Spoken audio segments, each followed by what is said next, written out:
Donc, bienvenue à tous et à toutes. Laissez-moi vous présenter vos animateurs pour la rencontre d'aujourd'hui. Donc, Daniel Philippon, Marie-Claire Roy et moi-même. Ça nous fait plaisir de vous accueillir en ce matin de janvier, en espérant que le retour des vacances n'a pas été trop difficile pour vous. Le train va vite, hein? Et quand on prend un petit répit, mais faut se remettre à courir en arrière du train. Donc, je pense que pour tout le monde, c'est la même chose. En espérant que le temps des fêtes vous aura permis de vous reposer un peu ou à tout le moins vous changer les idées. Donc, on vous a encore préparé un beau petit menu en espérant qu'il saura vous satisfaire et qu'il répondra à vos besoins. Je vous rappelle le mandat de notre comité, qui est de partager l'expertise d'accompagnement, développer des pratiques efficaces pour la constitution d'un DAE. Donc, juste une petite précision à propos du mandat.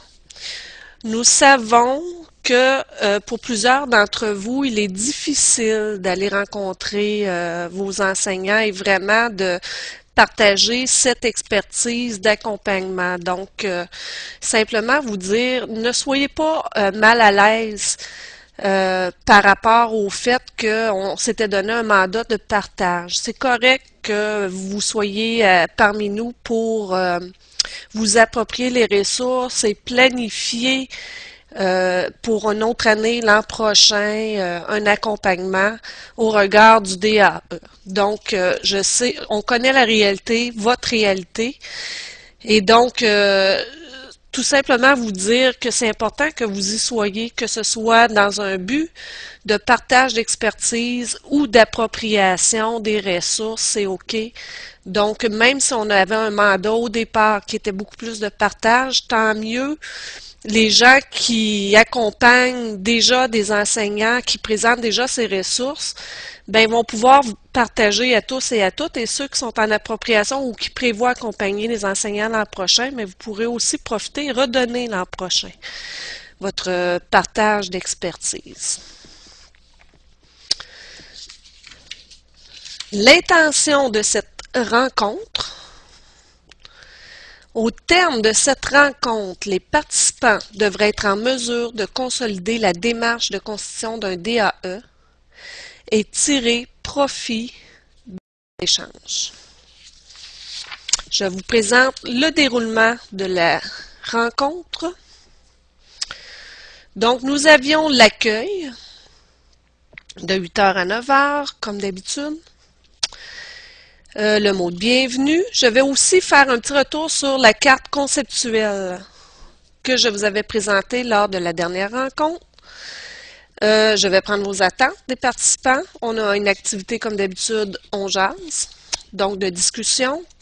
Ici, ce sera à propos de l'implantation du bulletin unique. Par la suite, la pause. Et là, nous nous mettons au boulot dans un atelier de réflexion et de partage. Je reviens avec quelques précisions, puis le devoir et la conclusion de la rencontre.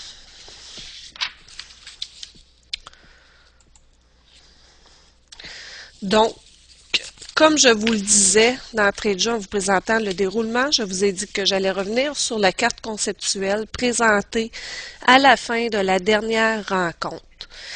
Je suis allée un petit peu rapidement. Nous trouvions important de revenir sur cette carte puisque elle regroupe toutes les ressources, mais aussi toutes les phases de constitution d'un DAE. Elle regroupe toutes les idées, tout ce qui doit être mis en place.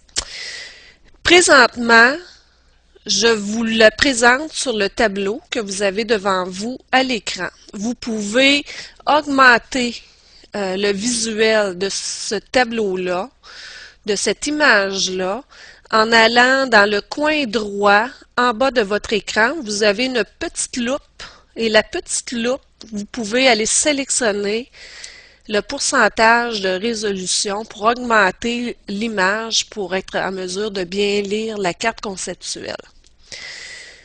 Pour ceux et celles qui souhaiteraient aller le voir, vraiment voir cette carte, cet organisateur cet organisateur virtuel-là, vous pouvez aller directement sur le site, sur le blog Comité CPE DAE et cliquer sur le lien. Vous allez vous retrouver dans la carte, la véritable carte et non pas une simple capture d'écran. Donc voilà. Petite chose, petite précision avant d'aller plus loin. Vous savez que sur le blog CPE DAE, vous allez retrouver tout le déroulement de l'atelier d'aujourd'hui. Donc, c'est peut-être utile d'ouvrir les deux pages et lorsque vous allez chercher des liens ou voir où on en est rendu dans le déroulement de la rencontre, vous pouvez toujours vous référer à l'article qui a été publié sur le blog CPE DAE. Je vois que Daniel a aussi mis le lien de la carte conceptuelle dans la zone de clavardage, donc ceux qui préfèrent utiliser la véritable carte pour nous suivre, ben vous n'avez qu'à aller chercher le lien qui est déposé dans la zone de clavardage. Donc, je vous présente rapidement cette carte-là, simplement pour faire le point, pour essayer de rassembler tous les morceaux qu'on a mis en place depuis le début d'année. Donc, dès septembre, lorsqu'on vous aura regroupé à Montréal, nous avons présenté un guide.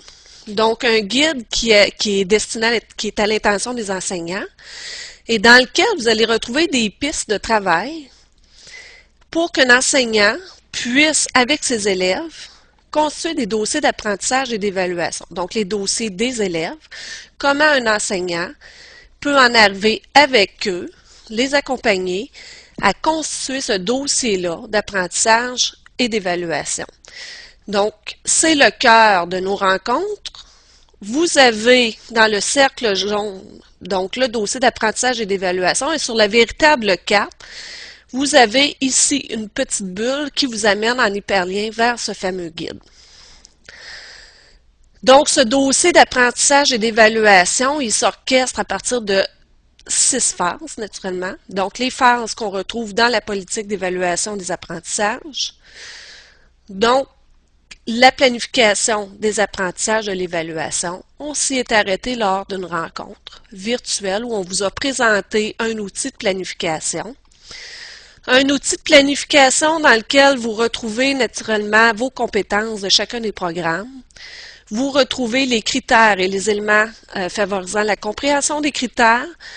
Vous retrouvez aussi une description de ce qui est de ce qui est observable, de ce qui peut être observé pour chacun des critères, de même que des exigences. Le tout formulé dans une idée de progression des apprentissages, donc amener l'enseignant, guider l'enseignant vers une planification des apprentissages, mais dans une idée de progression. Donc, l'outil de planification, vous avez toujours l'hyperlien qui vous amène vers chacun de ces outils de planification-là pour chacun des programmes. Vous les retrouvez aussi dans les ressources du blog CPE DAE. On vous a aussi parlé de la collecte de traces.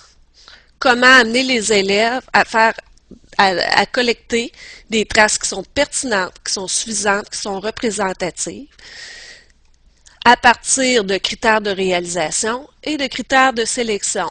Nous sommes arrêtés aux deux types de critères, donc les critères de réalisation qui sont beaucoup en cours de tâche, soutenus par des listes de vérification qu'on peut réaliser avec les élèves, dans lesquelles on vient insérer des critères de réalisation et qui permettent l'auto-évaluation des productions des élèves. Des critères de sélection qui vont venir guider l'élève dans la sélection des traces à insérer dans son dossier d'apprentissage et d'évaluation. Donc, ces critères-là qui sont issus naturellement des encadrements, des programmes d'études et des cadres d'évaluation, en lien avec un processus d'apprentissage et d'évaluation, le SPER, donc se connaître, planifier, explorer, expérimenter et réfléchir. Donc, tout ça, naturellement, se fait en partenariat avec les élèves. On y a mis un grand cercle orange pour venir démontrer l'importance de l'élève dans la construction de son dossier, puisque ce dossier-là lui appartient. Il doit venir faire la preuve de ses apprentissages, venir les justifier, les expliquer Et du même coup, c'est à partir de ces explications, ces justifications-là qu'il pourra réguler ses apprentissages, s'impliquer dans ses apprentissages. Et voilà. On vous a parlé aussi, très peu, au niveau de la consignation des traces. Donc, une fois que la collecte est réalisée, l'élève doit les consigner.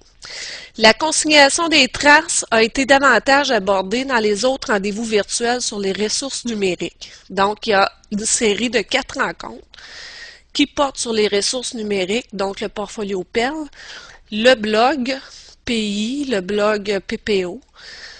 Donc, on a abordé surtout la consignation lors de ces rendez-vous-là.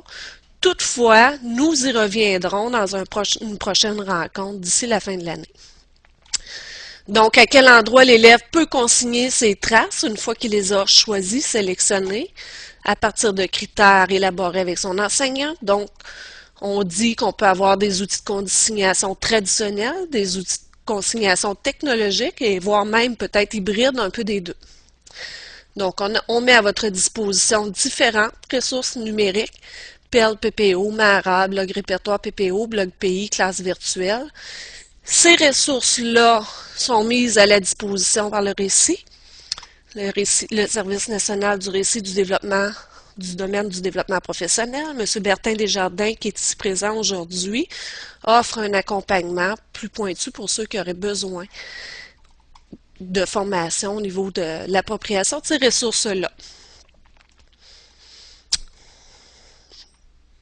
Une autre étape, l'analyse, l'interprétation des traces. On s'y est arrêté aussi. On a regardé avec vous autres les listes de vérification, les critères, beaucoup plus dans une fonction d'aide à l'apprentissage. On vous a aussi présenté les grilles d'interprétation en fonction de reconnaissance des apprentissages. Aujourd'hui, on va s'y arrêter à nouveau sur cette grille d'interprétation, puisqu'elle a soulevé certaines interrogations, mais aussi parce qu'on veut prendre le temps de l'expliquer, la regarder ensemble comme il faut, pour être en mesure, après ça, de l'utiliser en salle de classe. Le jugement, prise de décision, 5e phase, la communication, bulletin, haute communication. Aujourd'hui, on va s'arrêter aussi un petit peu au niveau du bulletin, l'implantation du bulletin unique. On va aller voir un petit peu comment ça se passe chez vous. Donc, voilà pour la carte conceptuelle. Donc, aujourd'hui, grille d'interprétation et réflexion vont être au cœur de notre rencontre.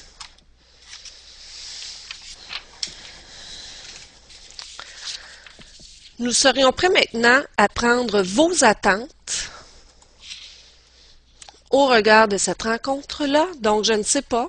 Est-ce que vous avez des attentes particulières lorsque vous avez vu le déroulement, lorsqu'on vous a envoyé un courriel, vous avez rencontré des enseignants, ou vous aviez peut-être des attentes bien précises? Donc, prenez quelques secondes pour venir écrire vos attentes, s'il y a lieu, sur le tableau qui est à votre disposition. Donc, voilà. Je crois que les gens ont pas mal complété leurs attentes. Donc, on nous mentionne avoir un feedback de la manière dont se passe l'évaluation dans les autres CS. Donc, on a eu une première étape. Les résultats ont été communiqués aux parents. Donc, je pense qu'on va être en mesure d'aller voir cet aspect-là, d'en discuter. Pour revenir sur ce que les profs en ont dit et les changements apportés à la grille comme prévu dans notre rencontre, partager les grilles modifiées. Vérifier que la pondération utilisée est sensiblement la même dans les autres CS. On va revenir sur la notion de pondération, puisque aucune pondération n'est prescrite dans le cadre d'évaluation, mais on va revenir sur cet aspect-là quand même. Valider la grille développée dans notre CS avec des enseignants. Poursuivre mon appropriation des programmes de l'évaluation et la mise en place d'un DAE. Donc, voilà pour les attentes.